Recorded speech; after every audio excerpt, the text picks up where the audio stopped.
Cockroach जनता पार्टीवर आरएसएसची पहिली प्रतिक्रिया म्हणाले, झेन पिढीचा देशावर आणि संविधानावर अतूट विश्वास. सोशल मीडियावर सध्या चर्चेत असलेल्या कॉक्रोच जनता पार्टीबाबत राष्ट्रीय स्वयंसेवक संघाची आरएसएसची पहिली अधिकृत प्रतिक्रिया समोर आली आहे. भारतीय लोकशाही सर्व प्रकारच्या आवाजांना आणि भावनांना सामावून घेण्याची प्रचंड क्षमता आहे, असं आरएसएसचे अखिल भारतीय प्रचार प्रमुख सुनील अंबेकर यांनी म्हटलेलं आहे. नागपूर येथे आयोजित पत्रकार परिषदेत ते बोलत होते. यावेळी त्यांनी देशातील तरुण पिढी म्हणजे झेन झी, भारताची लोकशाही व्यवस्था आणि पाकिस्तानसोबतचे संबंध यावर संघाची भूमिका स्पष्ट केली. कॉक्रोच जनता पार्टीबाबत विचारलेल्या प्रश्नाला उत्तर देताना सुनील अंबेकर यांनी म्हटले, भारत लोकशाही प्रक्रियेचे काटेकोरपणे पालन करतो.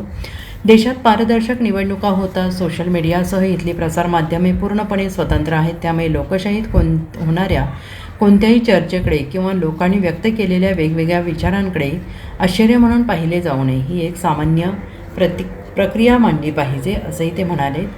आपली जनता आणि लोकशाही व्यवस्था अत्यंत मजबूत आहे. देशातील तरुण पिढी अर्थात झेन झी अत्यंत आशावादी आहे. या तरुणांचा देशावर घटनात्मक चौकटीवर अतूट विश्वास आहे.